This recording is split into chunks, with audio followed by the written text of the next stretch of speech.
Од догодина на терен започнува првата фаза од реализацијата на регионалната депонија за источниот и североисточниот регион.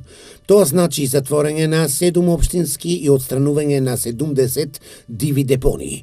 Нивното рекултивирање ќе чини околу 10,5 милиони евра.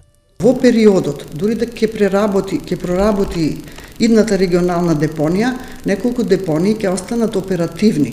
Тоа значи, еден дел од нив ќе биде конзервиран и затворен, меѓутоа на еден дел ќе се прима отпадот од оние општини каде што депониите ќе бидат затворени и тоа така ќе функционира до профункционирање на идната регионална депонија. После тоа и овие оперативни депонии ќе бидат целосно затворени и конзервирани. Во меѓувреме, ќе се формира единствено јавно предпријатие што ќе стопанисува со депонијата, а ќе се распиши и тендер за набавка на нови камиони и канти за селекција на отпадот.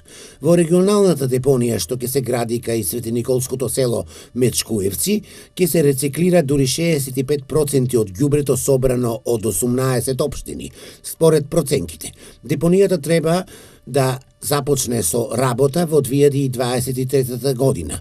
По целосното завршување ќе чини 46 милиони евра грант од Европската Унија преку програмата за регионален развој.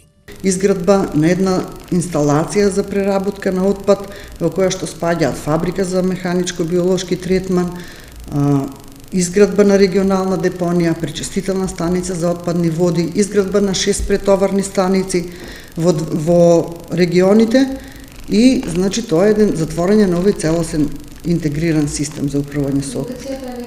Но иако ќе се реши проблемот со отпадот, сите анализи покажуваат дека веројатно тоа ќе ги зголеми цените што ќе ги плаќаат граѓаните, но раководителите на проектот сметаат дека тие цени нема да бидат превисоки, бидејќи досегашните анализи покажале дека во некои општини граѓаните плаќаат скапо за комунални услуги што не ги добиваат.